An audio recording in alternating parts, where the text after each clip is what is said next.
I don't.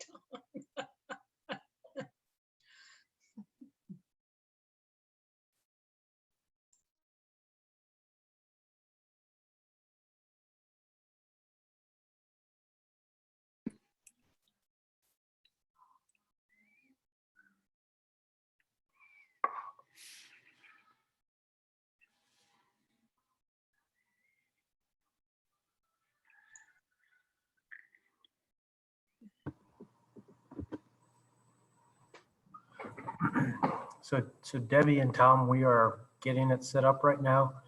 Mara is actually going to be going through the presentation tonight. Okay. Okay.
Thank you, Danny, or Mara, for resending that to me.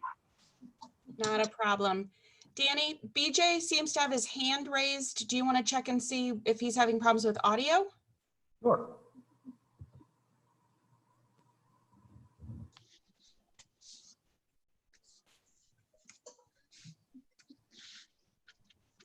Debbie, are you guys seeing the PowerPoint or just me?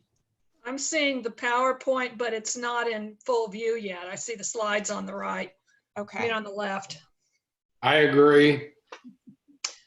I see the same thing Debbie does.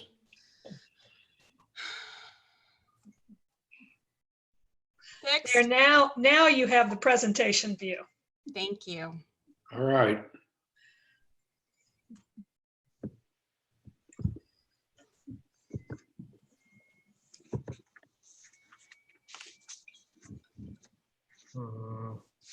Okay.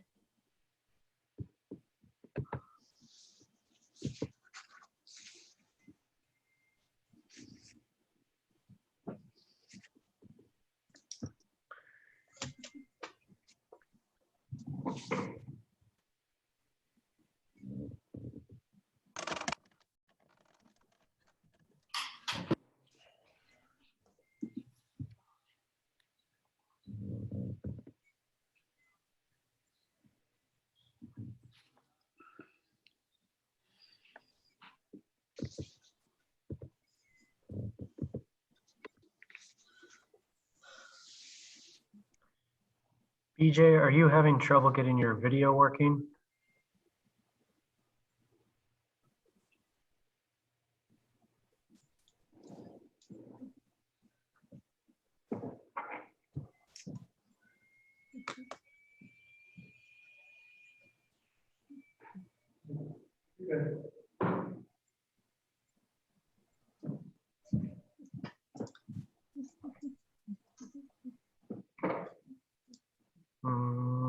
Lost BJ.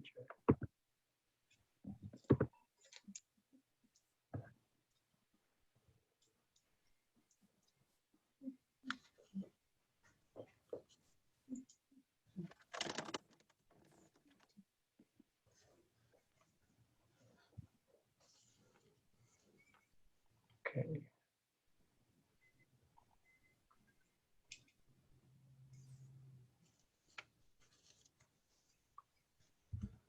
Okay. See you now, BJ.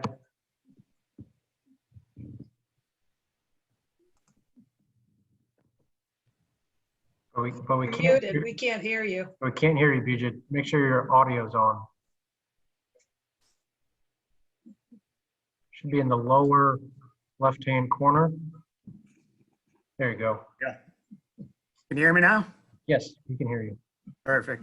Sorry, I had to find the meeting ID number because I've got a camera on my laptop, but not on my main computer. So Okay, no problem. Right now, we are still waiting for Zach and Randy to join.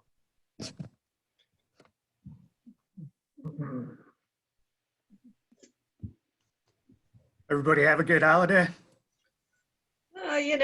Sort of a holiday. I mean, there was very little festivities. Right. We had a few people pop off some fireworks, but nothing too bad. Most interesting time. Yeah, I found it interesting that one of those projects we approved, I drove past the other day. Man, they're going gangbusters on it. Okay. Well, there certainly is a lot of work going on everywhere. I mean, tree trimming and road construction and other stuff. So I guess you do what you can during this, right now. Yeah.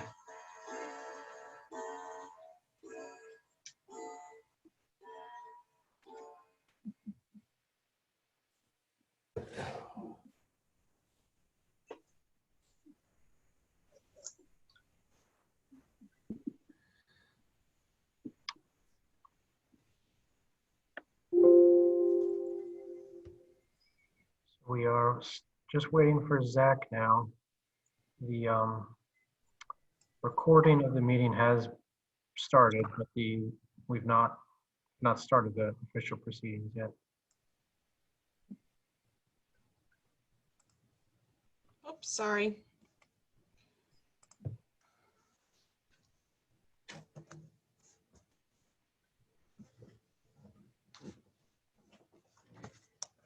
Are we waiting for Randy too? Randy's I'm here. now. Randy, Oh, there's Randy. Okay. just joined. I guess my screen only has room for five people. Doesn't need to show me, that's for sure. Well, I don't mind being dropped off.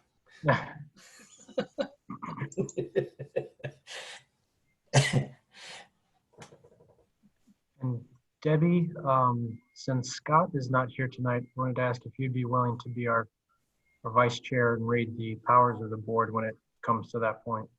Sure, as long as they're on the screen so I can read them, because I definitely don't know these powers. Yeah, they're a little different, but yes, they will be on the screen I'd be happy to. when it gets to that point. Is the petitioner on yet? They are Okay. joined as a attendee, just listening for now. Okay.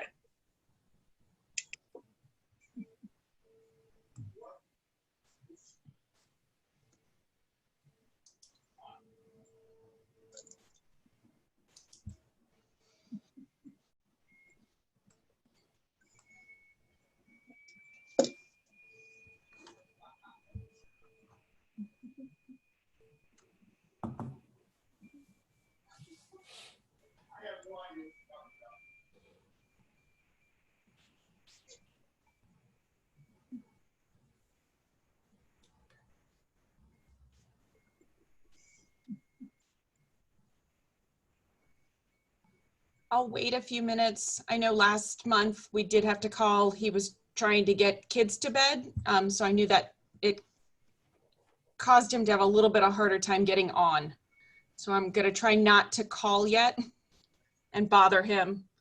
I think it'll just make it take longer. I'm going to run real quick to my desk to see if I had any last minute email or. Oh, I have my iPad up with emails. That's how we got Chuck on. Gotcha. So I have not seen anything from Okay, Zach yet. okay.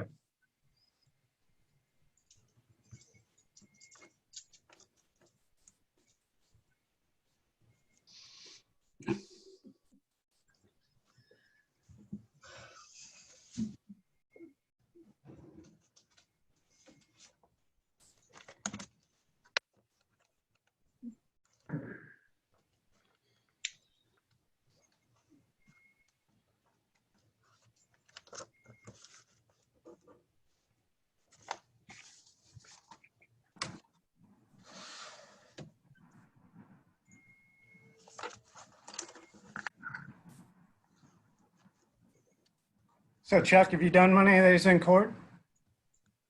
Have I done what? I'm sorry? Have you done many of these in court? We have done none of these in court. Right. We did associate circuit, criminal. I had no idea it was an experimental docket. So we had Yeah. 15 I'm having- lawyers on. I Nobody got figured out how to- hearings. I'm doing a lot of hearings over there, but in the county, at least you get the Zoom, you get to see people. In the city, they haven't got their technological hardware together, so it's all by telephone. So you really don't know who you're talking to. Right. Could be anybody. Yeah. Well, I know with the county planning commission public hearings, I honestly think that you do lose a whole lot doing them by, we use WebEx, but even if because normally we can't see the people who are speaking. They can see the commission, but they can't see the public. They can't see the public. And I think it's just hard if you're not actually looking somebody in the eye when you make a decision. But I'm sorry, maybe it's easier to turn them down if you don't have to look them in the eye. That's probably true. So from that perspective, this is definitely not an ideal situation.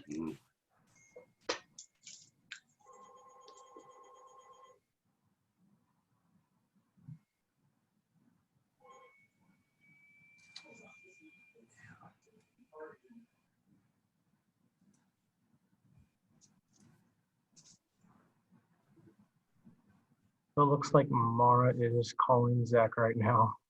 Don't know if she's got a hold of him yet, but.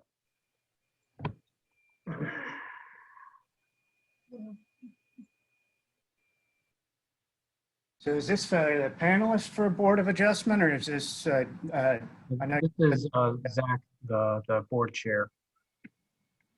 I'm sorry? We're still waiting on Zach, the board chair. Okay. I didn't know, the appeal's next week, is that right? Tonight is the appeal. Oh, okay, We don't have a meeting next week. okay.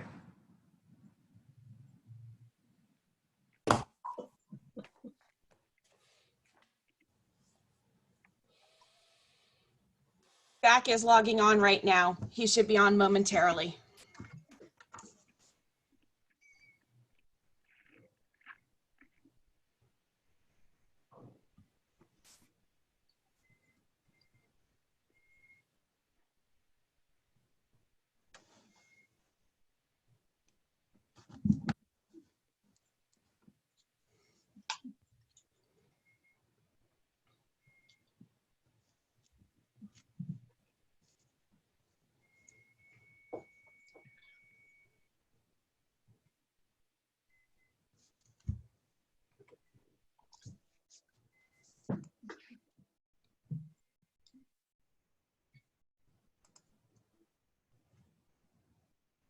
Okay, we do have Zach now.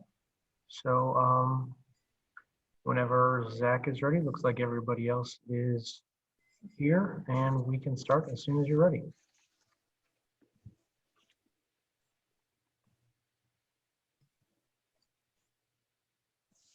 Thank you very much, host. Yeah, absolutely. Thanks, everybody, and apologies to the delay. Thank you for everyone for bearing with the technical difficulties. So go ahead and call to order the regularly scheduled meeting of the City of Webster Groves Board of Adjustment for September 10th, 2020. And who is serving as vice chair tonight, Danny? I am. Perfect. Would you go ahead and call the roll? Okay, Tom Walsh, Present. Randy Sprague, Present. BJ Papillo, Present. Debbie Solberg, and Zach is here, and Zach Wood. Present. Okay. And Debbie, would you go ahead and cover the, yep, exactly, the purview of authority that Danny just pulled up? All right. Limitations on an application for appeal shall be based on a claim that the true intent of this code or the rules legally adopted thereunder have been incorrectly interpreted, the provisions of this code do not fully apply, or an equally good or better form of construction is proposed. The board shall not have authority to waive requirements of this code. Thank you very much. And Debbie, would you, or I guess I'll go ahead and do the description of the procedures for tonight, just at a high level. So we will, before we proceed to docket items, we'll call docket items in the order listed on the agenda. And first, the city will present evidence and testimony with respect to the docket item. Then the applicant and anyone else in favor of the application will have the opportunity to do the same, followed by anyone who is present in the meeting to speak in opposition to the application. Following the availability for all the parties to present evidence and testimony, there will be closing of that public session and then opening of a session for board discussion and decision. And so the board approval will take 4 out of 5 yes votes. And with that, I would ask Debbie if you would go ahead and call the first item on the docket. Yes, docket 2335, a petition submitted by Joel and Hannah Bingaman for an application for appeal. The applicant has petitioned to appeal the determination of the building commissioner under section 113.5 of the 2015 edition of the International Building Code as amended in chapter 20 of the Municipal Code of Webster Groves. The appellant alleges that city staff incorrectly interpreted the provisions of section 20.368.4 for the renewal requirements of a building permit. The property is located at 44 Hart Avenue within the A4 7,500 square foot residence district. Thank you very much, Debbie. It's quite a mouthful. Would the city care to present evidence or testimony with respect to docket item 2335? Yes, Mr. Chairman, if it may please the board, and our witness this evening on behalf of Webster Groves shall be Mara Perry. This is a slight deviation from our typical witness list, but since we were just making this change. So with that being said, in your packet, each of the board members should have received 12 exhibits that were sent out in the regular course of the email of the presentation with your packet. At first, we would move the introduction into evidence, what has been marked as exhibits 1 through 12, as will be part of the city's case. With that being said, we would ask that Mara Perry be sworn, and we would do some testimony relative to those exhibits, please. Yeah, absolutely. Mara, are you with us? I'm with you. Can you see me? Okay, I can see you. Thank you for raising your right hand. Please state your name for the record. Mara Perry. All right. Mara, do you solemnly swear the testimony you're about to give is the truth, the whole truth, and nothing but the truth? I do. Thank you very much. Please Thank you, proceed. Mr. Chairman. And for the record, once again, would you please restate your name, please? Yes, Mara Perry. And are you employed by the city of Webster Groves? Yes, I am. And what is your capacity? I'm the Director of Planning and Development. What are your duties in that position? To administer and execute zoning regulations. Through your work with the city, are you familiar with the property located at 44 Hart Avenue, which is the subject of this appeal? Yes, I am. Is that property within the city limits of Webster Groves? Yes, it is. In what zoning district within the city is that property located? It's the A4 7,500 square foot residence district. And are you familiar with the applicant's request? And if so, what is that request? Yes, the request is to petition to appeal the determination of the building commissioner under section 113.5 of the 2005 edition of the International Building Code. That has been amended in the City of Webster Groves, Chapter 20 of our municipal code. The specific allegation is that we incorrectly interpreted the provisions of section 20.368.4, which is listing of the renewal requirements of a building permit. And what municipal code sections apply to this request? So first we're going to start with the Board of Appeals section. It's the code section 113.4. This is the authority that is given in the building code that allows the Board of Adjustment to hear appeals. It's very different from what you typically see. You all have probably, some of you have never seen one of these, but many of you have maybe seen one of these over the last 5 or 6 years. They are specifically addressing that the appeal is that we as staff have incorrectly interpreted the code. In this case, it's not a better form of construction. It really applies to that our interpretation of the code and how it applies to their particular permit. In addition, there's a second code section, which is the specific code section that is in question. It's section 20.368.4, renewal permit. It states when a building permit is expired, all work except that authorized by the director, which is necessary to protect safety and welfare of the community, shall cease and may not resume until the building permit is renewed and issued. A refundable completion deposit in the amount of $500 or 10% of the improvement value, whichever is greater, up to a maximum completion deposit of $50,000 shall be due at the time the building permit is renewed and issued. And this amount is in addition to the non-refundable building permit renewal and inspection fees. Okay, and could you proceed with slides 7 through 8, please? Yes, so the particular permit in question is a building permit to build a new house. Its original permit number was B497-17. It was a permit that originally started at the Architecture Review Board in 2017. It was issued as a permit to start construction on February 22nd of 2019. And the new construction site plan, which was in your packet, which was part of Exhibit 2, the construction began in February of 2019. Okay, and while we have this chart up, can you walk us through the timeline of the permit in question, please? Yes. Slides 9 through 20, if you're following along. So the original permit, B497-17, was issued on February 22nd of 2019. We have on our records 2 inspections that were called in, one for footing and pier inspection, which was approved by our inspector on March 8th. We had a foundation inspection that was approved on March 21st. We went back out again in April for a site visit, which we document when we go out to kind of check on how things are going because we haven't gotten any calls in for inspections. No other inspections have been called in for this particular permit to build the new house. There is a code section that we actually did not apply to this permit at the time that we probably should have or could have, which essentially states that if every permit that's issued becomes invalid if the work has ceased for more than 180 days.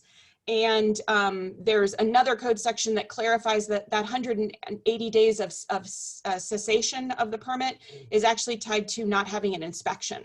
So technically the March 21st date would start the shot clock that would give you 6 months.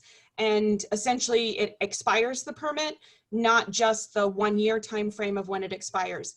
We never did hold this particular permit to that first shot clock. Then February 6th, which was approximately 2 weeks prior to the expiration of the permit, we did receive a extension request. It was requesting 90 days. It had some specific reasons behind what the delay was in regards to their particular project. Our building commissioner made the determination that giving an additional 90-day request made the most sense. The letter stated that the project should be able to be done at that particular time and would be completed and have a final inspection. So then, just to clarify again with this timing, we requested, the request came in on February 7th. Because the permit didn't expire until February 20th, we gave a 90-day extension and granted it until February 20th of 2020. We then received a second 90-day extension request. It was dated on May 15th of 2020, 5 days before the extension was going to expire, and asked for a continuation of 3 more months onto that permit. The way our code states for project completion, no more than 2 extensions can be granted, and the total shall not exceed 90 days. So typically with smaller projects, we give a 30-day extension and then sometimes give a second one for maybe another 30 days or 60 days. In this case, we gave the full 90-day extension originally because of the fact that we'd been told that the project should be able to be completed. No other inspections were called in between the time frame of the extension request the first time and the May 20th of 2020. So in our determination, both for the fact that we could not give another extension, as well as the fact that no inspections were called in. So we're still going back to the last inspection on the property for this particular building permit. No other inspections had been called in or had occurred. So our building commissioner gave a decision regarding the second renewal on May 19th, stating that we've already given the extension that we could give, that we can review and discuss the next steps on how to move forward. And then we gave more information on how to renew the permits. We have an inspection record that I'm just putting up here just so that you can see. The early inspections were all approved, with the exception of a couple failed inspections in May related to a new connection of water service. It wasn't to the main permit, but to another permit. Even the ones that failed, we went back out 2 days later and they were then later approved. And then you can see the only other new inspections that have been called in 2020. One was in January related to just connecting an electric to a temporary pole. And in August, with some new permits, it's not actually related to the original permits, for an electrical rough inspection. This is the series of permits that are in your packet of a record of all the permits that were pulled, when their last inspections were, when their expiration date was, in regards to how a certain number of them have expired. Up at the top of the City Exhibit 8, we identified they actually had come in and pulled the permits that we asked them to. So the top 4 are the brand new permits that had to be re-pulled for both the new construction, the mechanical, and the plumbing. And that leads us a little bit into the renewal permit. The renewal permit was pulled on June 5th of 2020 in regards to this particular project based on our original letters. And then we had provided a determination letter, just to be very clear, and it actually came in a couple weeks after the new permits were pulled. The determination letter was written on June 24th, and it gave the reasoning behind our rejection, essentially, of the additional extension, and gave the information regarding the renewal of the permits.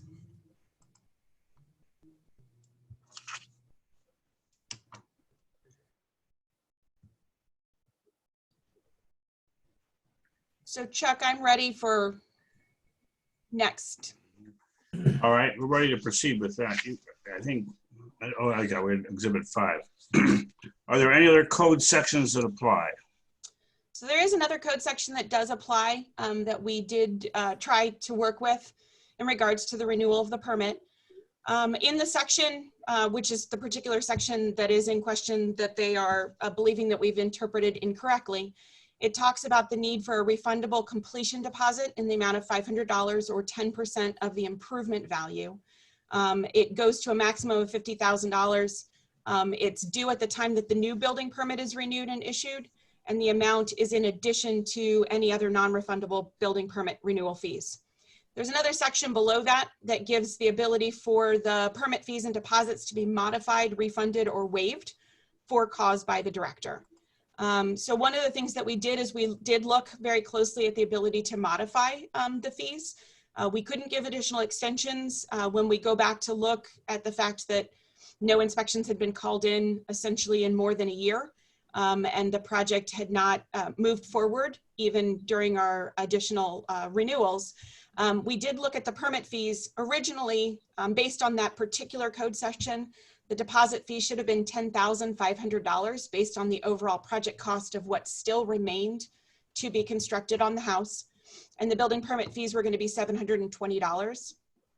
In trying to be creative and modifying the permit fees and deposits, we modified it in such a way to split up the exterior permit and the interior permit. The exterior permit was able to be reduced to a smaller amount of cost of what was still needing to be done in order to move the project forward. That reduced the deposit, which is a refundable deposit that the applicants get back when the exterior is completed, of $2,000 from the $10,500. It then gives them an interior permit, which would allow them to continue to work on the interior of the house for 12 months beyond that would start with the permits that they picked up in June of 2020.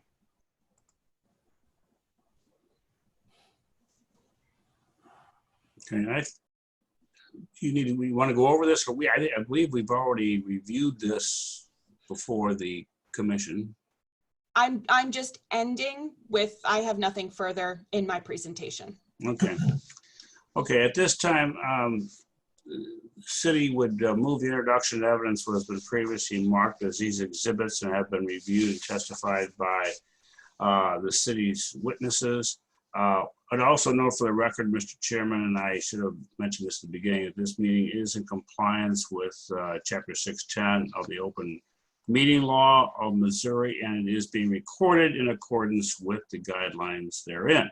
With that being said, the city has nothing further at this time. Well, thank you very much. The board receives the testimony and evidence into the record and appreciates the note with respect to the posted notice.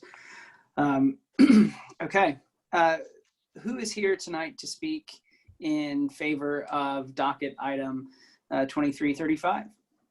So just as a reminder, Zach, what we typically do would be open it directly to board members to ask questions of the planning director at this point before moving on to the applicant. Appreciate it, Danny. Sure. So does the board have any questions for the city at the moment? I have a question or two. So the issue is they'll have to pay with the modified amount. Well, they'll have to pay the $750 permit fee, and they will not get back. Correct? That is correct. But the deposit, which right now is, I believe you'd reduce it to $2,000.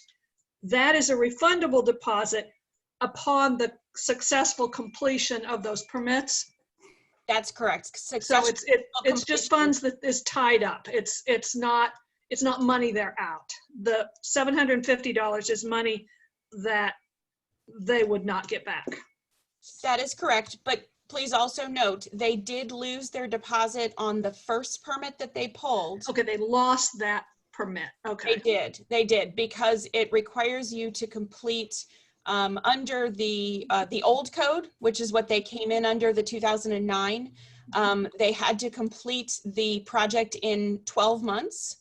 and then we can give one extension of 90 days. So they had to complete the project in essentially 15 months, 15 months, or else they lose the deposit. Many times when we have someone getting really, really close on a project, we recommend that they split it into two so that their deposit gets reduced. But by not completing it in 15 months, they did lose their first deposit. And so as far as you know, there was very little work done between 2019 and when they contacted you again in February of 2020, April of 2019 and February of 2020? There were no inspections called in between March of 2019 and January of 2020. And am I correct, with new construction on a house, there would be periodic inspections to make sure that everything was done right before they closed it up, right? Whether it was plumbing or electrical or even, building permit, correct? Yes. So typically after the inspections that are on record that have been done, we would have a framing inspection. We would also have a rough mechanical, electrical, and plumbing to see what's in the walls before they can start to close things up. And we do not have a record of any of those inspections being called in. All right, that's all I have now. Thank you. Great. So I guess any other questions from the board? I've got one because I'm thinking of what the petitioner said were his hardships. And I don't have them right in front of me, but one was about the COVID-19 or the pandemic. Tom, just as a reminder, this is not based on hardship. This isn't your typical project. So Yeah. as a reminder, you are only allowed to look at it as we've interpreted the code incorrectly. Okay, so all what was stated on there, is not in our purview. That's not the purview. This isn't a variance asking for a variation from the code. This is under the building code for Board of Appeals. Okay, okay. And that just stood out in my mind, and I thought, does that factor in here? I didn't think it did, so. So I think, and Tom, it gets to what I was curious about, which is, I think what I'm trying to narrow in on, Mara, is what is the specific, it sounds like, is the appeal related specifically to the amount of the new deposit, or, I'm trying to understand, the specifics, apart from the broader issues that were outlined. So I believe it's just that the applicant did not want to have to renew the permit and wanted an additional extension. Okay. And we just cannot, in the code, give an additional extension. And even, again, we've been working with, I understand COVID is an issue. However, when we do give certain extensions and no inspections are called in, we get to a certain point where, the other residents who live around here still have to see a partially finished project. The reason why the deposit was in there in the first place was to ensure that people finish a project in a timely manner. In addition, we've seen other projects who have all been completing during all this time. So we have not seen a slowdown. We did not stop doing inspections. I know some contractors got very busy. So yes. I think my point, Mara, and really, I think you've covered my inquiry, which is, you were going into issues of deposit pricing and how you modified that. And, I think that maybe speaks to, it seemed to me that spoke to what Tom was maybe raising, or the concern behind what he was raising, which is, the discretion of the city to modify the amount of deposit in light of circumstance. That to me, right, is not the nature of the appeal, right? That's it's an impact issue, but the appeal really relates to the question of renewal. That is correct. Okay, I appreciate that. And what you've just stated is that you've seen other projects who haven't had this problem, right? We have continued to have inspections. We've had other houses complete their construction, Yeah. and things have continued to move along. Mm-hmm.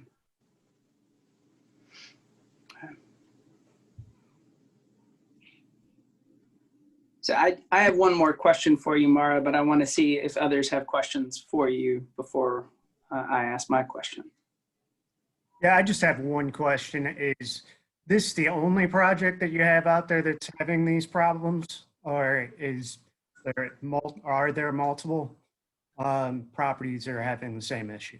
I have not had any, I've had a couple developers, this was last year, we've not had any requests during COVID for extensions that I know of. They do go to my building commissioner, and we do have the ability again to give up to 90 days. We did have a few expiration of projects that go back 2 years, where a developer started something and then just walked away. And we've got a couple of those that we've been dealing with probably for quite a long while.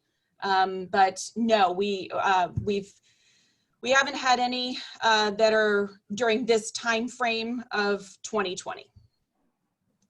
Thank you.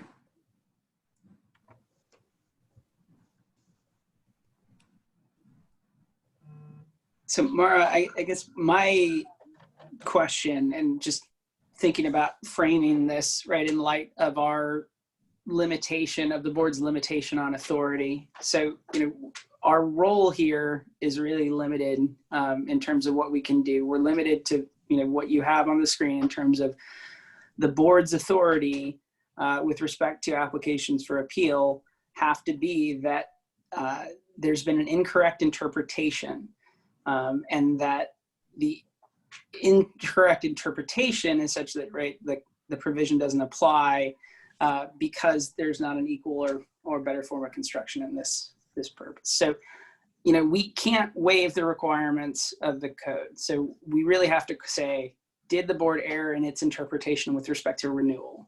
Right. And you covered a good broad spectrum of stuff. So can you zoom us back in on the specific language of the code that's being alleged that was incorrectly interpreted? Yes, definitely. So the specific code section, when a building permit has expired, all work except that authorized by the director, which is necessary to protect safety and welfare of the community, shall cease and may not resume until the building permit is renewed and issued. A refundable completion deposit in the amount of $500 or 10% of the improvement value, whichever is greater, up to a maximum completion deposit of $50,000, shall be due at the time the building permit is renewed and issued. This amount is in addition to the non-refundable building permit renewal and inspection fees. Now that is the specific code section. I will tell you, the hard part with this is because there are so many different code sections that apply. I think it also comes down, and that's why we tried to give you a bunch of other things. There's 2 ways a permit can expire, which is the 105.5, which is when you haven't had any sort of inspection in 6 months, it expires. It also expires at a 12-month mark, according to our old permit system, or our old 2009 International Building Code. And then in addition, we cannot grant more than 2 extensions, and the extension shall not exceed 90 days total. So extensions should not exceed 30 days and then shall not exceed 90 days a total. So that is the interpretation that we have used that ties back to the fact that it has expired. And the practice that you've just outlined, right? The interpretive application of using the 12-month mark instead of the 6-month expiration mark. And then, you looking at extensions, that's consistent with the standard practice of how in your time with the city, you've seen these types of issues be interpreted? Yes, in particular when it's a Webster resident, you know, I mean, obviously we have to treat everyone equally and fairly, but a lot of times with the developers, they don't necessarily ask for this. In most cases, it's projects that are smaller, or in, you know, someone's trying to do it on their own. But yes, this is consistent. We don't always flag it at the 6 month if we haven't had an inspection. We send them a letter a month before their expiration, which is how he even knew that the applicant even knew that it was about to expire and ask for the first extension. And we try to also sometimes go out on what's called site visits in order to just see what the progress is and try to figure out if there's any possible way for something to be extended and continue to get completed. So even though this expired in May, there even still was a little bit of conversation. We didn't put a stop work order on the property or do anything like that in order for it to hopefully get resolved and permits get pulled. Okay. Just out of curiosity, what is the condition of the building as is? And I apologize, I probably should have gone out to look. They haven't called in for any new inspections on the permit they pulled in June. So I don't have a record, and I probably should have gone out and checked. The one inspection was rough electrical that my building inspector went out to do earlier at the end of last month.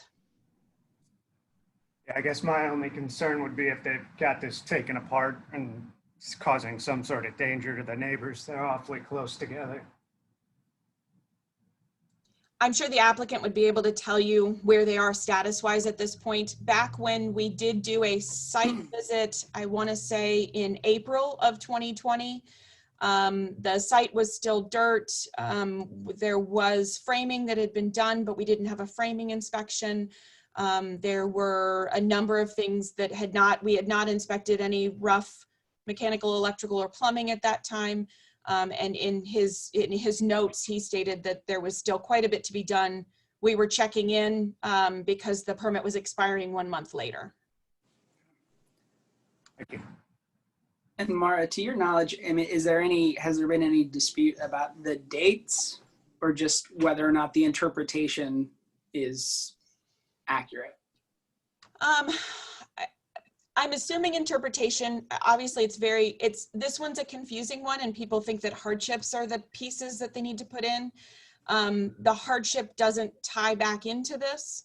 I mean, technically the hardship is not the issue. It's more an issue of, you know, is there due cause to give that first extension, which we felt it was important to give that first extension, but because we cannot grant another one after that, I think the concern was that why wasn't there due cause to give a second extension? Sure. Right. The board is essentially in this type of a hearing treating itself similar to like a court of appeals in regular court. You are reviewing the act of the administration in terms of its ruling on the law, and that is the only review is for this thing. Hardship does not play, as you pointed out several times. No, and I appreciate that. And it to, I think the point Tom raised at the start, it sounds like the city tried to address the hardship issue through its modification of the deposit amount, but we can get into that if it comes up. So any further questions at this time from the board for the city? Yeah, I guess I'm having a hard time because at some point we had I guess a section code where the director could waive for public safety. And I mean, my concern is not for the homeowner. I mean, my heart goes out to them if they're having issues, but the neighbor, both neighbors, I'm looking at a picture on I don't know what it is. Probably on Google. Yeah, and I mean, they're very, very close, and I don't know what the condition is and the safety for them. So then they are the neighbor to themselves on the, I'm going to get my directions all, if you're looking at the new house lot, they are the neighbors to the right. They own both the property next door as well as the property that they're building. They then do have neighbors to the left. This is also a very, very narrow dead-end street that lots of people race down because they think they're going to Larson Park and they think they can connect through and they can't. It's a difficult street because it only has parking on one side. It does not have parking on both. And we have another new house starting at the end of, a little further down to the right, a couple houses down. So we do, the life safety of it being open, the life safety of it at a certain point as the winter comes, and it's not enclosed, that can cause other problems and issues. And as it's partially done, as it gets further along, but then still isn't completely enclosed, there could be issues to the structure based on the weather. So there are timing issues. We've had with one other developer project a couple years back, we had an issue like this. A contractor had run off with their money and the project had been left open, and they did have to really address some of the structure because it was still open to the elements.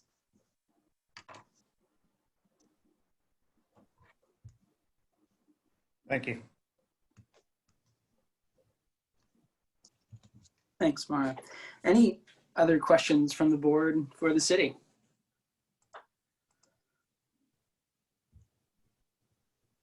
Okay, great. Well, thank you. So Danny, unless I'm skipping other steps, I think it's time that we hear from the applicant or the appellant for docket item 2335. Yeah, I will move them over as panelists to be able to speak. Jack, would you prefer that we take the PowerPoint down so that you have the ability to see each other better? Or do you want me to leave the PowerPoint up with the code section? You know, let's leave it up just because I think we tend to talk, ask questions and reference it, I've found. So for now, let's leave it up. And if we need to bring it down, I'll ask. Thanks. Okay, thanks. So the applicant has been moved as a panelist to be able to speak if they'd like to activate their video and audio whenever ready. Hey, Danny, I think my wife is also on and she wanted to speak first, if you could let her on. Okay, I'll do that. Sorry about that. No worries.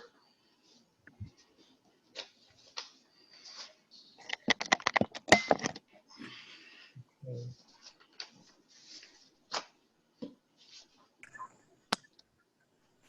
Let's see. Can you guys hear me? Sorry. Yes. Yeah. Okay, Excellent. great. I'm on Zoom all the time for work, but this is not set up the same way that I'm used to. I can't tell if you can see me or hear me. So thank you so much. First of all, I want to recognize everything that Mara has said. This is unusual. There is no doubt. My husband is going to, I think, speak to a lot of the details of this and has a little bit more of a presentation on it. May I just jump in for one moment? I do need to ask to swear you in. Oh, I'm sorry. If that's Sure. all right. No, that's quite all right. Sure. Would you mind stating your name for the record? Yes, it's Hannah Bingaman. And thank you very much, Hannah. Do you solemnly swear that the testimony you're about to give is the truth, the whole truth, and nothing but the truth? Yes. Thank you very much. Please proceed. Okay, I'm sorry about that. No, it's okay. Yeah, I'm in court all the time for my job. I had no idea that's what this was. So sorry. Okay. First of all, she's correct. This is unusual. We recognize that. We very well, I think there's some things to argue for this appeal that do apply. I also think we're in the wrong place for a lot of it because there are the hardships that we feel like are important, and we were told that this was the only place that we could appeal this. I'm starting to wonder if that's true or not, and I don't know. I know that because it seems the board is interested, I'll give you just a brief little background of who we are. We do live next door. We rehabbed a bungalow many, many years ago and have lived there. And we love our street so much that we wanted to stay. So we are doing something that most people do not do in Webster. We're building our own house next door. So it's been a project that we've worked on for years with an architect trying to find the perfect, design. We did not want to go and hire Pentrex builders, no offense, who has building all over our neighborhood and turns them out in 6 months, by the way. We didn't want to do that. We wanted to build a historic looking, beautiful home in this neighborhood that we love. So we are not made of money. And we did not hire a contractor. We are not a developer and we don't have one. So we took this on ourselves. My husband is extraordinarily gifted in, even though he has a day job, in what he can accomplish and manage and build, right? So we took this on ourselves. We went through all the proper channels. We've done everything that the city has asked. We've never tried to do anything without a permit, which we've watched many do around the neighborhood. We feel like we've done everything on the up and up, right? Everyone has joked that there will be a drought when we finish because this has been, and anyone in construction knows it, the most rain that anyone's ever seen over the last year. And that was prior to the pandemic hitting. So I did hear a lot of argument about how we haven't seen, maybe Mara hasn't seen this, it's not affecting other developers. Well, the problem is the workers go to the developers first. We get the last because we are not their bread and butter. So they are going to continue, the people that do this, the electricians and the siding people all go to the developers first, and we have to wait, sometimes months. Sometimes they tell us, we'll be there in 2 weeks, we'll be there in 2 weeks, and it goes on for 6 months. So that is something that we naively did not anticipate. I hope that makes sense. Our house is, I feel like I need to address some of the questions because I think they were important. Our house is not open by any means. It has beautiful siding on it, electric that works. It has beautiful doors, windows. It is locked up every single night. And anyone's welcome to drive by and see that. So there is nothing open or dangerous about our house. First of all, we care about our neighbors very much. Otherwise, we wouldn't have invested. At this point, we're up to probably $1 million on this street. So we care very much what the neighbors think. We care very much what our children who are small live next door to. So there's no danger there. I wish there was a place to address the hardships because I don't know where else, we don't know where else to go for this, but we are out $4,000. I think the argument is not that we needed to get a review of the permit or we needed to get a new permit because it had expired. In a time where people are making exemptions for things, places you never thought that they would, we're asking to find a place for the city to say, hey, you're not a builder. We're not trying to flip a profit.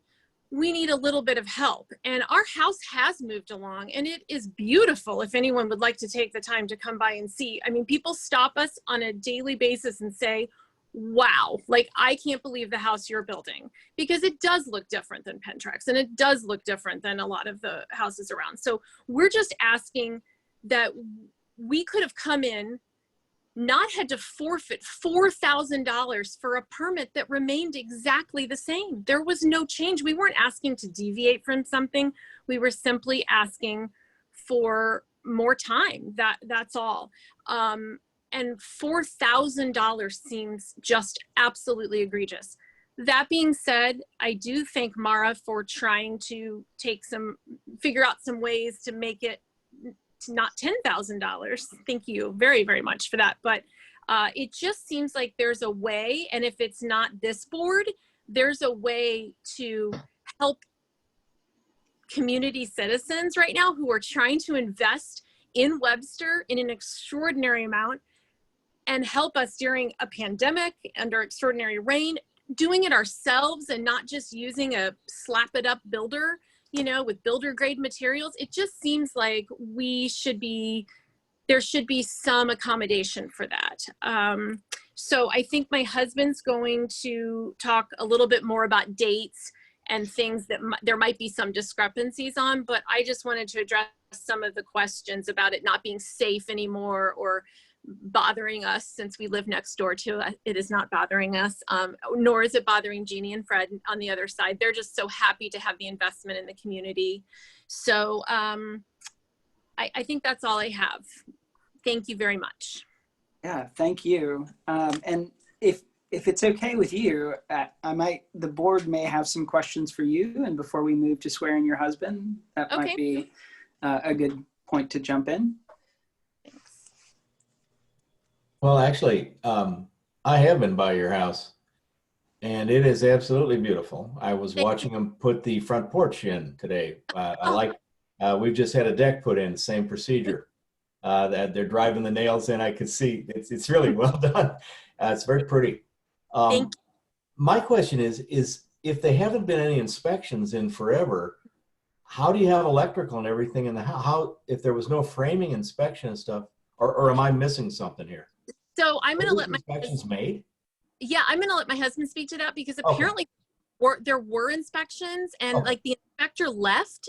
He's no longer with the city and he didn't document it.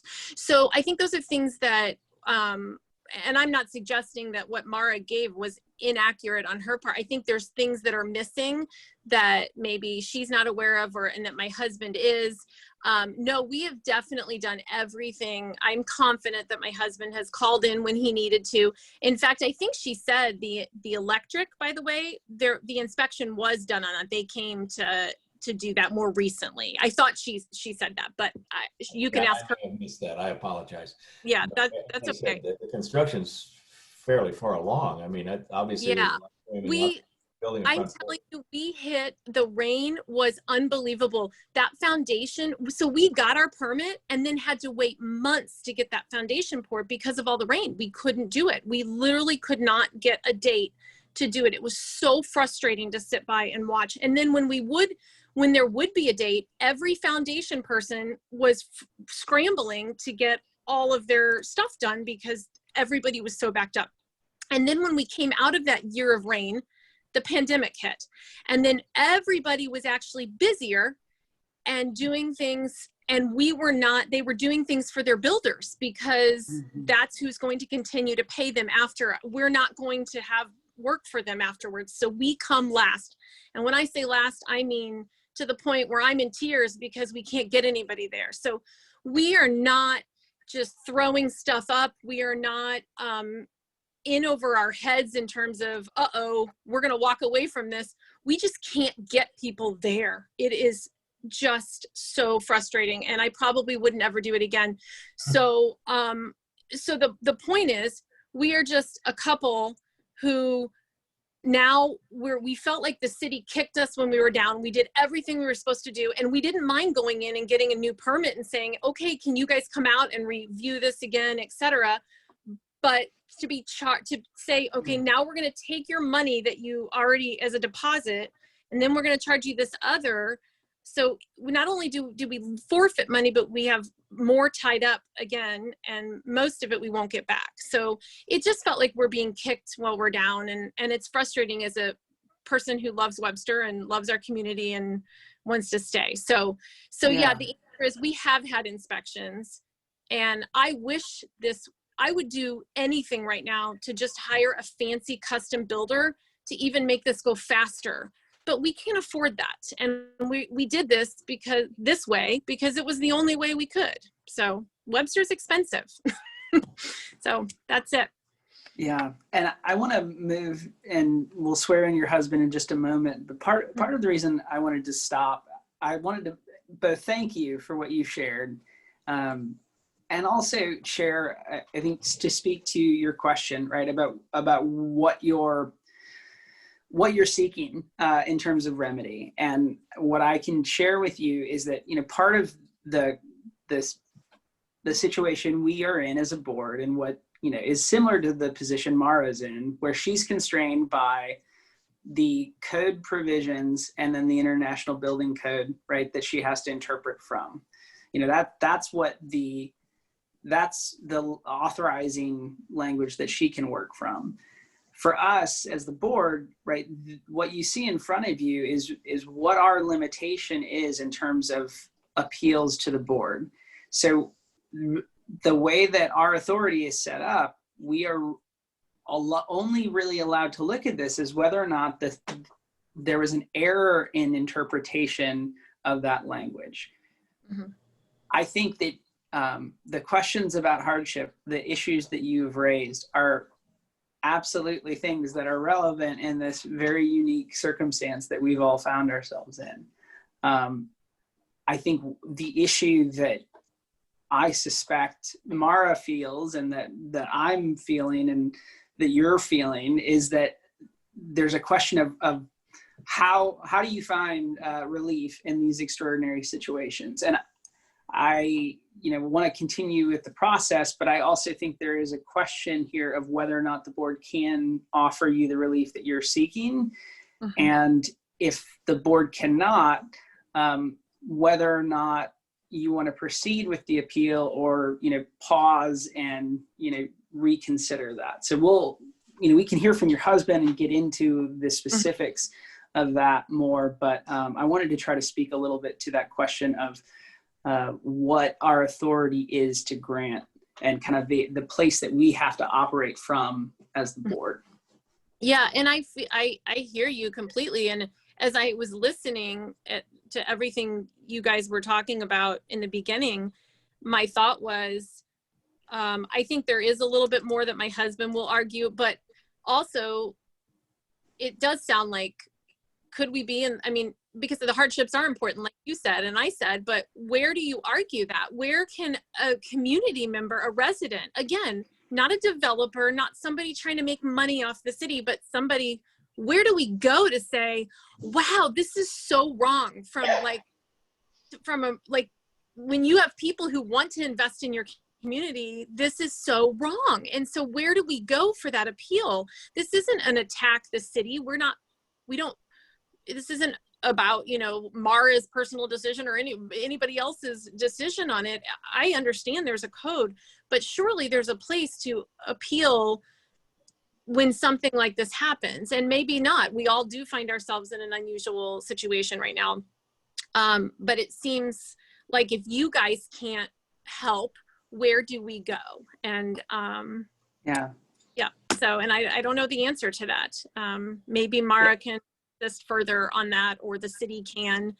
I know Debbie could speak to it if she wants. I don't know if you'd care to, Debbie, in terms of the role of council.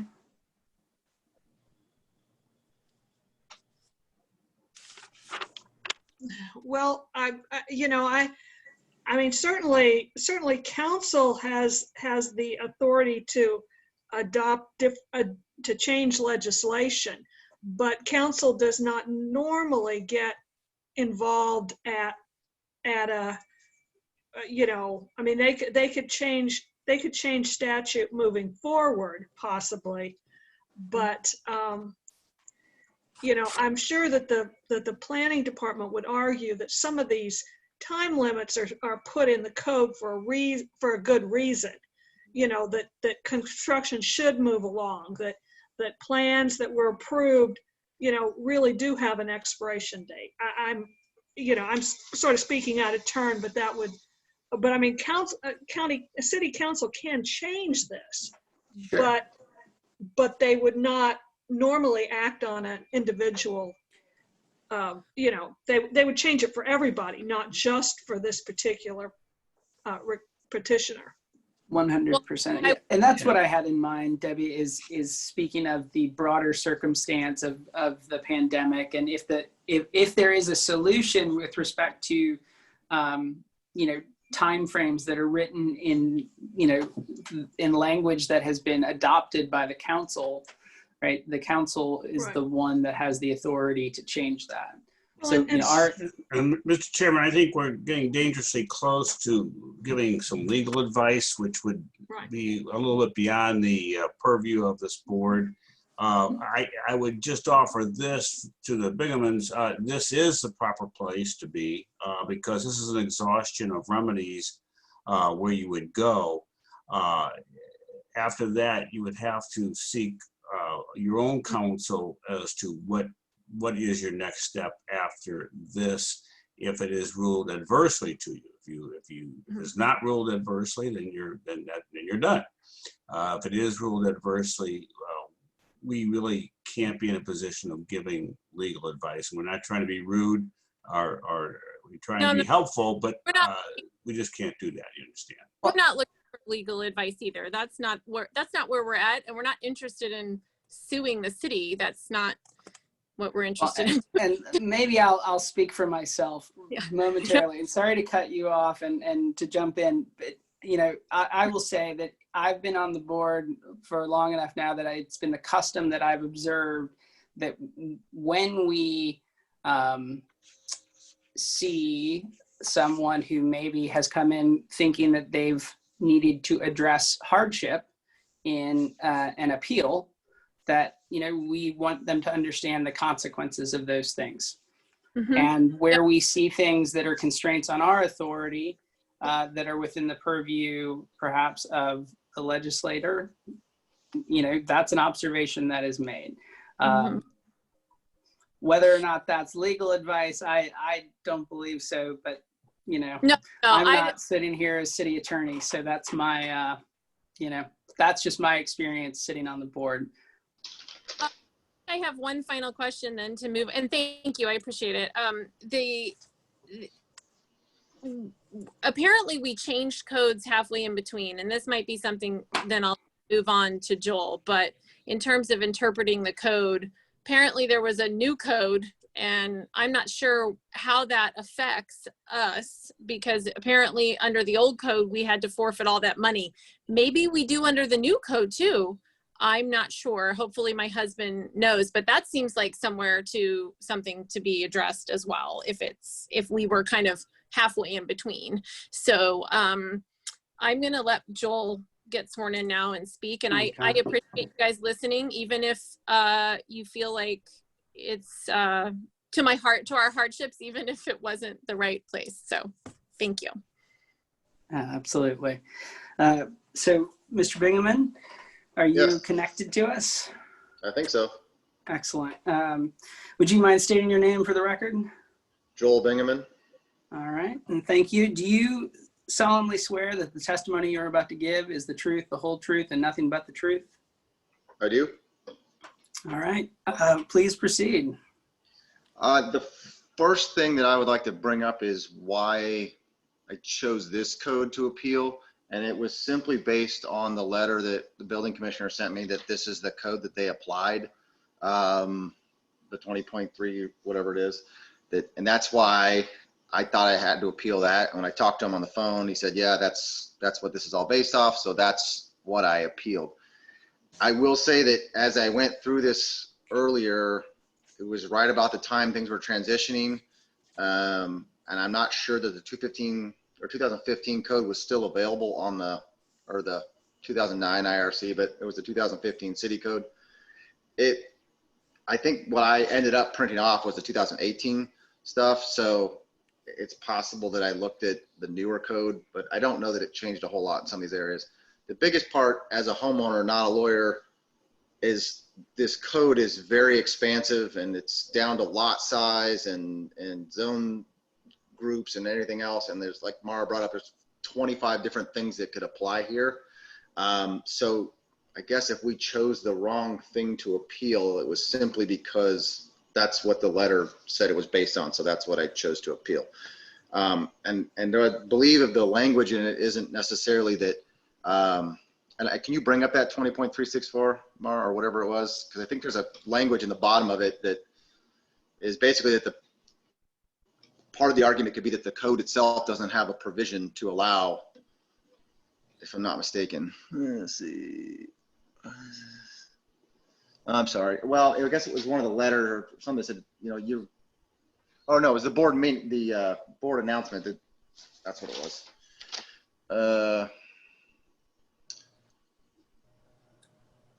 Sorry. I read this, I cannot find it at the moment, but basically that the code itself doesn't have a provision to allow for a variance due to whatever. And I guess that's kind of why I wasn't necessarily attacking the way the city applied the specifics of the code, more so that the code didn't necessarily allow them to take into account some of these provisions. So I guess while hardships is not really necessarily a thing for this, I just, it's kind of what I prepared for some of it. I have some other aspects as well, but one of the things was the rain. 2019 was the top 5 rainfall for St. Louis history and the greatest number of rainy days ever on record. That continued into 2020, and July 2020 is the most rainy days ever on record. So we did get continually beat down by the rain. I guess other people were able to work through it. We struggled. Part of I do have some dispute about the permits that were called in. We did do our foundation inspections, footer inspections, all that. They were done. They were not signed off on properly on the permit on the property. We also called for a rough-in plumbing, the plumbing that goes underneath the concrete floor. That was done. I know they came out because they took the permit out of the Ziploc bag that was pinned to the foundation, and I found the permit paper floating in the foundation in about 2 inches of water a couple days later. So it was not signed, and I guess it wasn't documented back at the office either. During that time frame, I went through at least 2, if not 3 inspectors that were assigned to my property. And every time I kept trying to make contact with them to ask questions or whatever, I wouldn't get contact back. And then I would find out that they had moved on or were no longer with the city. And all those conversations I had were not documented. So we did get our rough inspection, or I'm sorry, our hookup to the power pole. It's not a temporary pole. It was the actual meter on the side of the house in January or late January of 2020. I believe there was some mechanical inspections done because there's full HVAC in the house. And then in April, I requested a site visit from the current inspector that was assigned because it had been finally changed to one that was around for more than a month or 2. And then at that time also there was a new building commissioner. And so we went through that, and I brought him on, and I basically was like, okay, here's where we sit. Here's these things that have been done. I know they were inspected, but they weren't signed off on here. What kind of documentation do you have back at the office? And he said, none. So we kind of made a plan on what we needed to do to move forward, and working with Chad, the inspector, and then Travis, the building commissioner, we knew these permits were expiring and we were trying to figure out what to do. So it wasn't that I wasn't aware stuff was ending. I was fully aware, and I talked to the building commissioner directly about it expiring and sent those letters that you saw. So I think there's a couple inspections that are missing on that spreadsheet. But like my wife said, we have full electric, roughed in, it was inspected and approved a couple weeks ago. The mechanical had to have been approved because I know they had the inspectors out, whether I signed off for on the house, at least, I think. And then when I talked to Chad, the building inspector, he said that he could come in and do the framing inspection, the electrical inspection, and the mechanical or the pre-drywall inspection or pre-installation inspection all in one shot. So that's why that framing wasn't called for. It's all framed and ready to go. So that kind of is the issue, I guess, with some missing information for some inspections. So that shot clock and all that stuff, while they didn't apply it, I don't think it would have necessarily applied anyway because we had a couple inspections in between there. And we were also in that phase where we didn't need constant inspections, where we're getting to that point now, we're going to start needing a bunch of inspections. So it was kind of in that dead zone.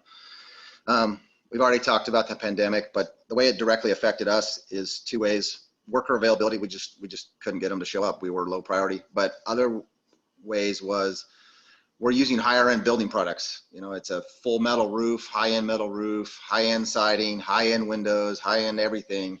And they were very, very slow to come in, months. You know, that caused massive delays. So I guess, and then we did talk about, so specifically, if based on all this, we're out the $2,975 completion deposit that we forfeited. And then we had about, I think it was a little bit about 750, 800 in new permits, and then another $2,000 deposit. So all told, we're out about 4,000. So that was accurate.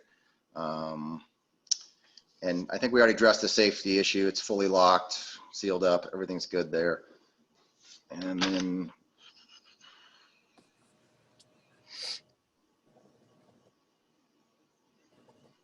I guess the other thing was mentioned is that they did make site visits. I was never notified of that. Not that I have to be necessarily, but you know, I'm only a phone call or an email away. I was very responsive to the city. I worked with Mara and Danny very, very early on to figure out what I needed to do as a homeowner to do a lot of this stuff, and they were very helpful. We did our own demolition. We did all kinds of stuff that the normal person doesn't do, and that was, I think, a new thing to work through for Mara, who had just kind of come into that position. So, but we got through all that. I don't, you know, if there were issues, nobody ever contacted us or talked to us or anything like that. So we've jumped around a lot because you guys covered a bunch earlier, but I think that's what I have for now. Right. I thank you very much. I appreciate what you've shared and want to give the board a chance to ask you questions.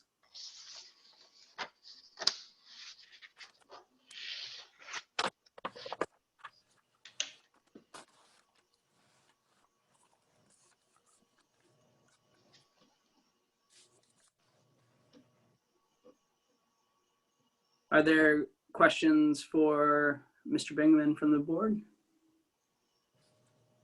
Just one question. Do you have any email or any sort of correspondence that backs up your claims with the respect to the inspections that are clearly undocumented?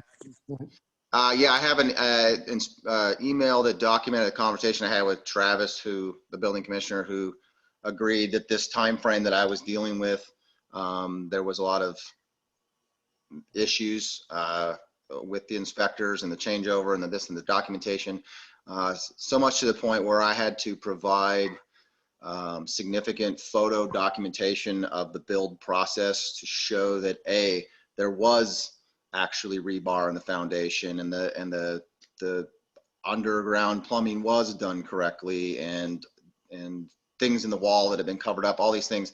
So I provided a pretty significant amount of photo documentation to him to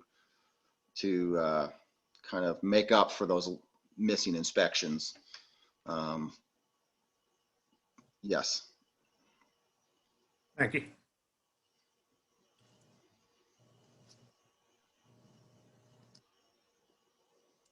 And if I understood your earlier statements correctly, those that evidence, right, and those additional inspections, right, would have don't change sort of the 1 year time frame that the Mara was talking about, right? They're sort of in that that time frame you were talking about earlier.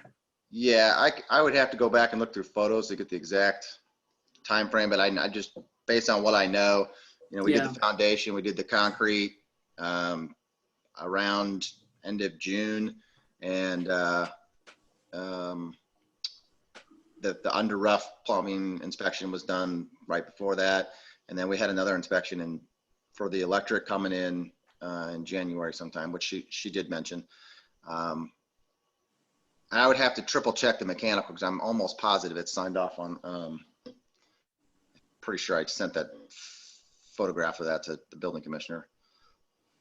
May I jump in, or am I not allowed to once he's been sworn in? Or you are allowed.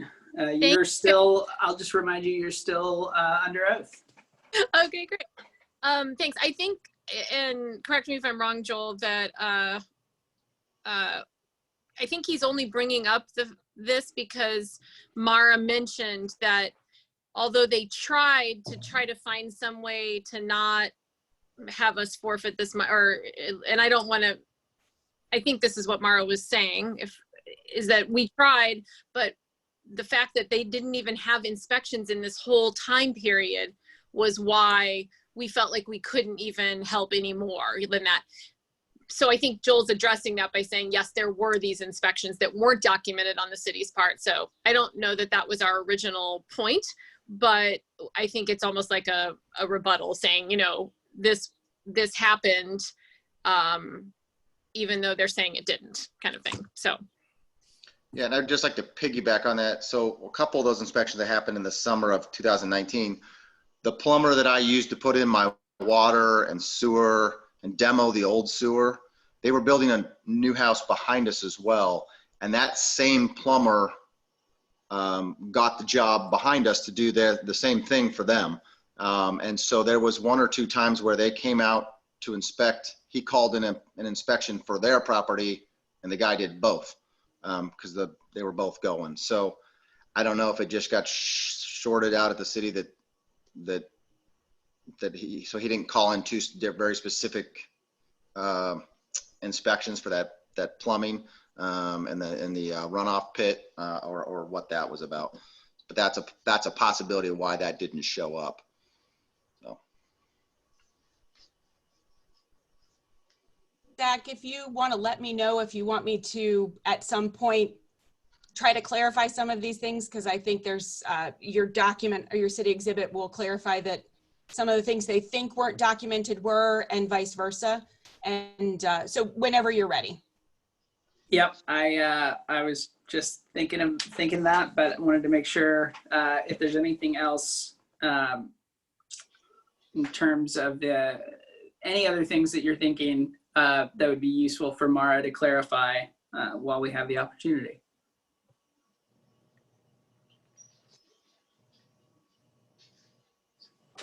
Yeah, Mara, would you go ahead? So on your exhibit 9, we definitely did, the footing and foundation was approved in March, which actually that would be 1 month after they pulled their building permit. We did have inspections for the plumbing ground rough, which was under the foundation, and the final water service and the final plumbing was approved. So all of that matches with their time frame through May. There are no inspections from May forward. And I just want to be clear, there's a whole thing saying that there were multiple people leaving. Our staff includes 1 full-time inspector and 1 part-time inspector. The part-time inspector is still with us and has been with us for the last 4+ years. The full-time inspector is the one who did all of the inspections until he left in September. So our new inspector took over in September. He is our full-time inspector. No inspections were called in from September through the renewal in May, with the exception of a electrical temporary service on a pole. Our building commissioner retired basically in April of 2019, and our new building commissioner took over then. So our staff has been pretty stable. I will agree, we did document the person who did leave in September. Some things were not documented. So there is a window between all the inspections he documented through May, between May and September. But then after September, we have a phone line that gets called into. We have no mechanical calls from the mechanical inspector. We have no electric calls until it became the very end of the year coming into January.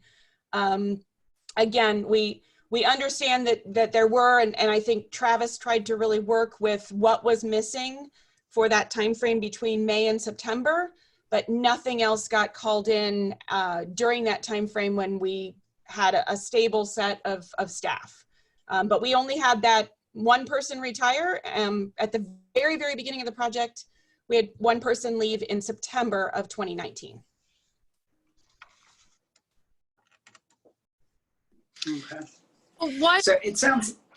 may I ask, what inspections should have, so you know, we've talked about our hardships and how, you know, there weren't things, you don't have to get an inspection every time you put a window in to seal up the house, you know, things like that. So I'm curious what, we obviously had hardships, which is why we're behind, but what inspections should we have had? Because if that's why we had to forfeit our money because we didn't have inspections on time, what are those? I guess I don't know this. I think at this point, I'm not going to keep going into this isn't actually, this is. Well, I just brought it up. So what inspections were we supposed to have had that we didn't? I only brought it up to try to clarify what your husband had brought up.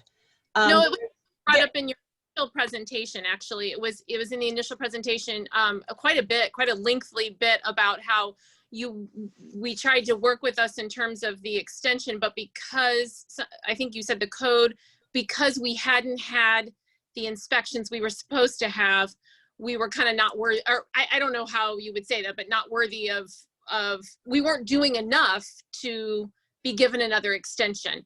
So actually, so I think he was addressing what you had initially said in your presentation when you went first. And now I'm asking, what inspections should we have done? Sure. So what I was clarifying was that technically your permit should have expired earlier due to the fact the inspections were not called in. Okay. It had nothing to do with our determination. I am capped at a 90-day extension. I gave you that 90-day extension and I could not give any further per the code. Okay. But technically you should have expired initially in the way that the code is written. I should have actually had your permit expire before February because inspections had not been called in. But okay. I did not do that.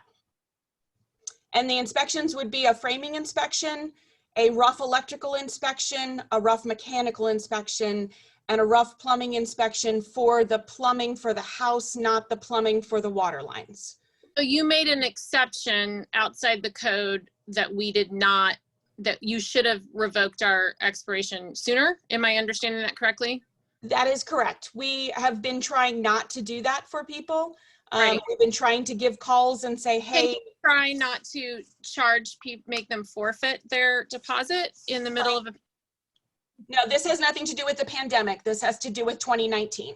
No, I know. I'm saying right now, I'm saying, so if exceptions can be made and we shouldn't be before this board, then maybe that's something that we could address at the lower level. Then if in other words, if we could make exceptions back then about trying to work with us, which I really appreciate, by the way, knowing our position, and you said, you know what, I'm not going to revoke this even though they haven't had these inspections. Although Joel's, I guess, arguing that there might have been some, but or that there were some that weren't documented. And so an exception can be made, I guess is what I'm asking. I made the exceptions that I could make at this time. Okay, but we can't make any now based on, or in June, based on, because that was quite a blow when it's like, okay, well, we have to go get a new permit because this one has now expired. And which I fully understood because, okay, we take another look at it. We make sure everything's still in tip-top shape. But then to take away $4,000 for the same exact permit, I think is what our argument is. Where argue that exception if we were told it was this board, but where can we argue that? Where can we, I'm sorry, not even argue it. Where can we beg for it? Where can we ask for it as Webster Grove citizens? This is the only means of appeal because the code sections are in the International Building Code. And this is the appeal section in the International Building Code. Okay. So we just basically, if someone at the city is willing to make an exception, we take it. If they're not, then we don't get it. But in terms of appealing, we can only appeal for the code. I'm just making sure I understand it properly. Can I bring up one other section that I question whether this applies or not? Again, this code is all over the place, but the new code, section AQ 102.6, it's titled appeal, just basically says any person directly affected by the provisions of AQ 101 and 102 may appeal to the building commissioner provided that a written letter of appeal is filed not less than 20 days after the date of the notice of expiration, and And the appeal shall be based on an extraordinary or exceptional situation, condition, or hardship that is not self-imposed. And I did file that letter right after we got that notice of expiration. And Can you clarify which building code that is? Because I think you stated that you downloaded the 2018 International. I think this is the 2018. That's not the code that we adopted. Okay, but then above below it says this is the new appendix to 2009. So it's very confusing what actually is in. The code section that you had to appeal with is what we put in the letter. Okay. So there's a new code that we don't get to use. We wouldn't have, am I correct? Both the codes are actually the same. When it comes to the provisions, the thing that's actually different is that the 2009 code allowed you a year to finish your house, and the 2015 code actually only allows you 9 months. Okay, so it was to our advantage to use the older code then. I mean, that wasn't something that, and we continued to apply the older code even in the application of the expiration and the additional 90 days that we could give. you know, as I listen to this, I am putting in this poor board, because I think, wow, we're beating a dead horse here, but if Pendrex was taking as long as we have to build one of their 10 houses they're building in Webster right now. And I only reference Pendrex. I really like Tom. I only referencing him because he's building all over our neighborhood for the last 10 years. So he's who I know. But if they were taking as long as we have, I understand why this code applies. I do. I get it. Obviously, that's not ideal to have all these projects open and continuing. So that is the question here. Or the appeal is the extraordinary circumstance that we are not developers. We are, common residents, and we found ourselves in this situation. So it's the appeal for extraordinary circumstances, and it doesn't look like there's a place to do that. That's what I'm understanding from listening to all this, and I am listening to you guys, all of you. Mara, and all the good questions, and legal, and to my husband.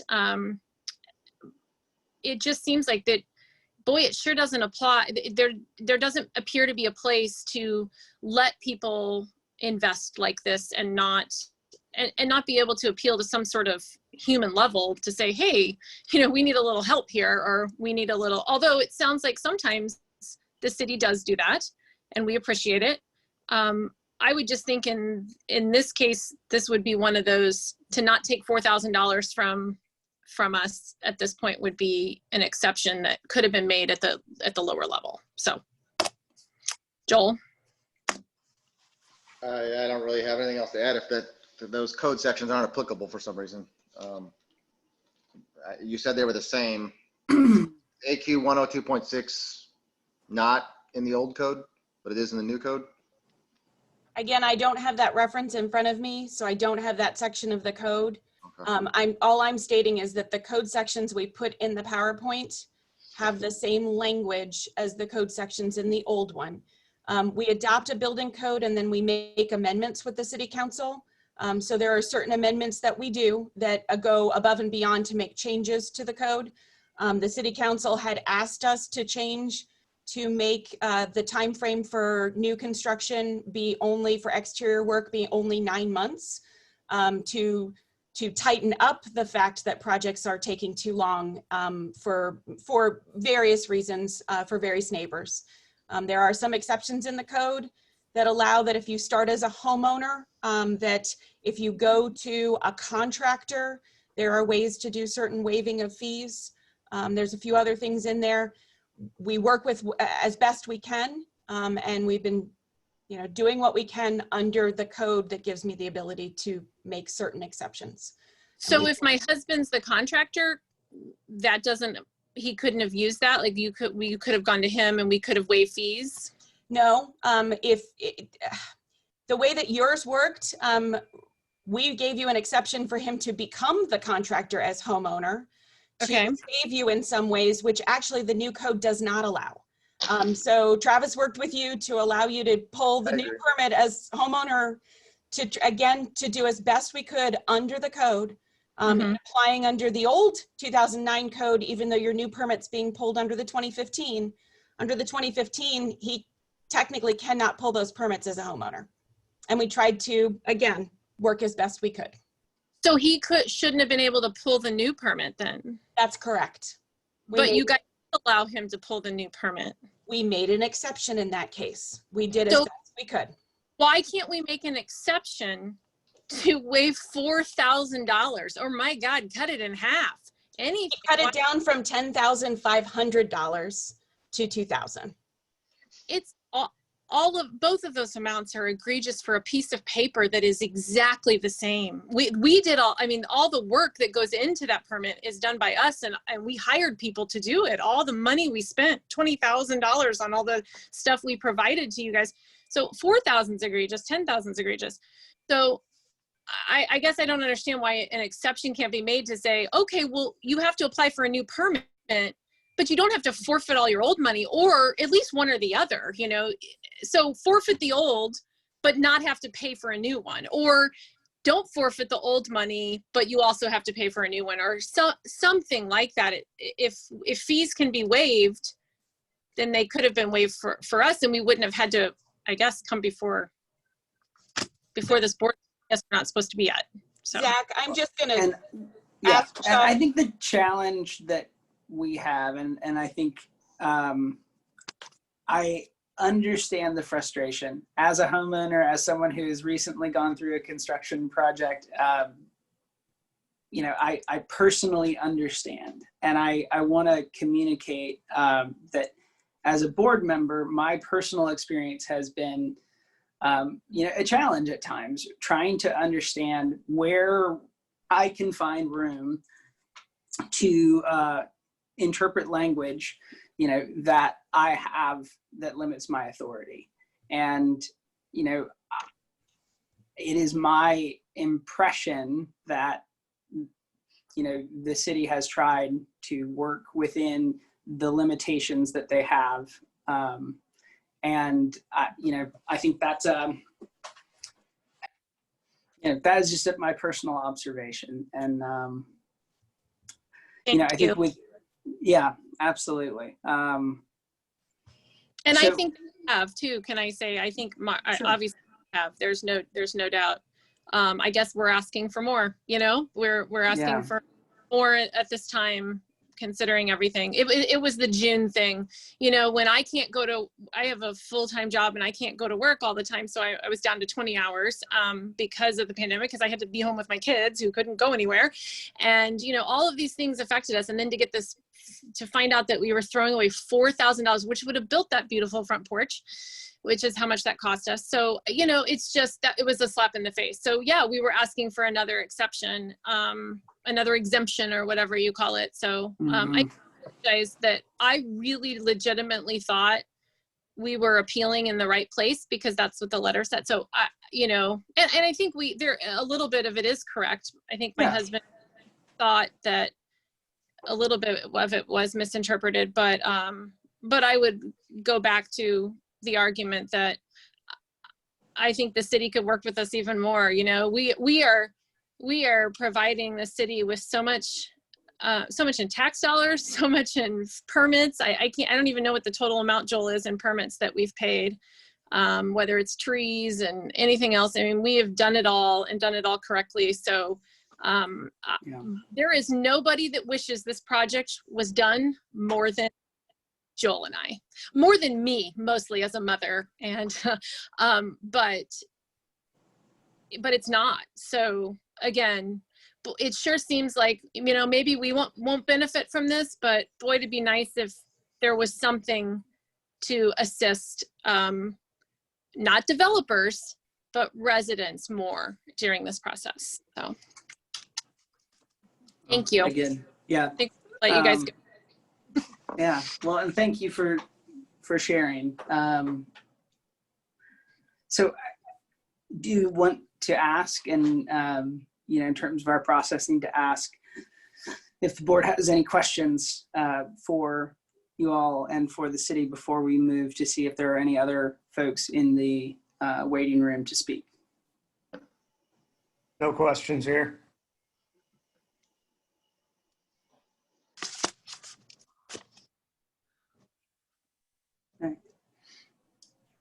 All right. So at this time, we do need to see if there is anyone else here who would like to speak in favor of docket item 2335. Danny or Mara, are you able to see if there's anyone else either in the chat or Yes. waiting to join the chat? There are no other attendees in present. Okay. So then we will give them the moment it takes me to ask if there's anyone here who would like to speak in opposition to docket item 2335. And assuming that hasn't changed, Danny? Correct. Okay. So at this time, so unless there's anything the board wants to address, Chair would entertain a motion to close the public session. So moved. Second. There's been a motion to close the public session, seconded. All those in favor, please say aye. Aye. Aye. Any opposed? Okay. So, folks, what do y'all think? We can still hear you guys. So do you want us to leave? You don't. No, you don't need can, to. you can be Okay. present, but I did want to let you know that I would be moving you over as an attendee and not a panelist. So you wouldn't be able to speak anymore, but you can. Okay, that's okay. I think we're just gonna bump off. I appreciate it. Thank you so much, guys, for your time. Thank you. Thank Okay. you. Bye-bye.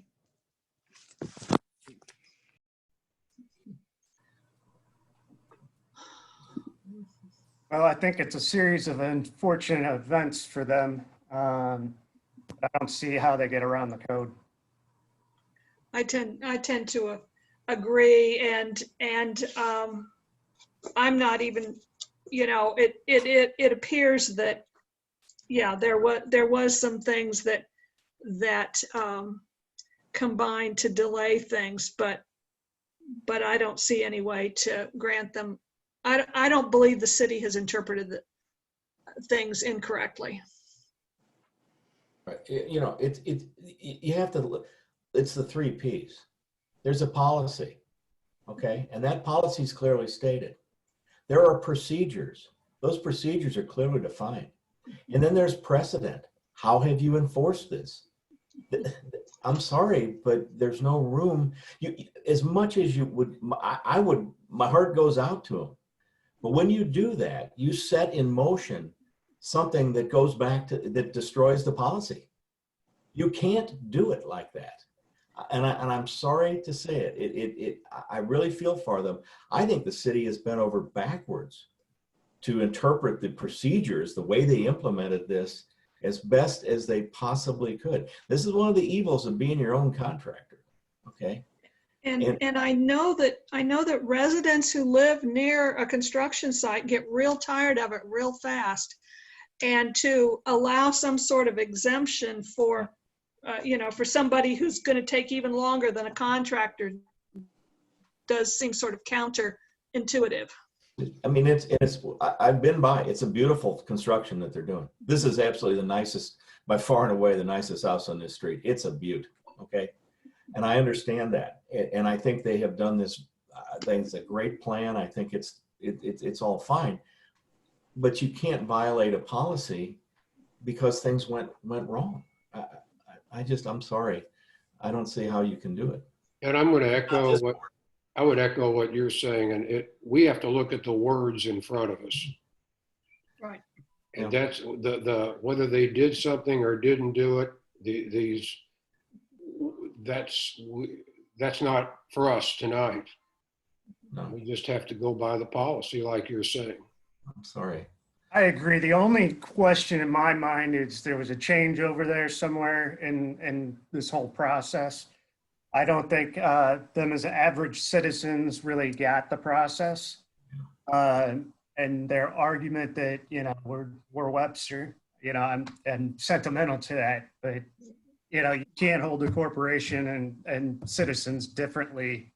I mean, they all have to be uniform under the code. Agree. And any change like that would be outside the purview of this board. Absolutely. And that to me is the, the fundamental issue here. You know, they really are, you know, setting aside, right, all the, you know, issues that I think are valid questions, right, about construction timelines and delays to the neighbors. You know, relief from extraordinary circumstances is a legislative issue. And, you know, they've limited our authority, they've limited Mara's and the building commissioner's authority. And, you know, it is, as has been stated, right, we're limited to the words in front of us. And the question of whether or not city staff incorrectly interpreted the words in front of them. And I can't say that there was any evidence or testimony presented that proves that there was an incorrect interpretation.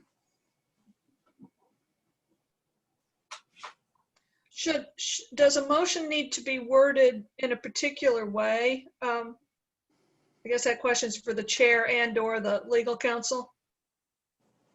No, the motion is just denied, that you do not grant the appeal of a 2335. And that's the extent of the motion. It's very simple when you deny it. And just, let me just add one thing to what you're saying. You are saying it correctly in terms of your scope of duties. There is a remedy here, and that's where I was getting to, and that is the court has a remedy after they've exhausted their internal appeals. A court could rule this provision unconstitutional, in violation of other provisions of the code, in violation of state law. A court has that authority, but only a court has that authority. This honorable board, you are thinking correctly in all of your interpretations. That's correct. Yeah. You know, if I wish that there was a quick remedy for $4,000 from a court that would be worth getting, but I haven't found one in my personal experience. Good point. Good point. So, you know, I think, Debbie, your question, you know, if you, Chuck, can you phrase, the question probably is, how should we phrase the motion? At this point, there'd be a motion to deny the application of the appellant under 2335 for relief. That's really what you're doing. Make a motion to deny the request of the appellant for 2335. I would second that. All right, we have a motion to deny the appeal that has been seconded. All those in favor, please say aye. Aye. Aye. Any opposed? And Debbie, would you please call the roll? Tom Waltz, Aye. Randy Sprague, Aye. BJ Papillo, Aye. Debbie Solberg votes aye, and Zach Wood. Aye. Okay, that is a unanimous approval of the motion to deny the appeal. So the appeal has been denied. Is there any other docket item before the board, Debbie? No, there's not. Any other business before the board? It's more a question for Danny. Right. Oof. The city has no other business before the board.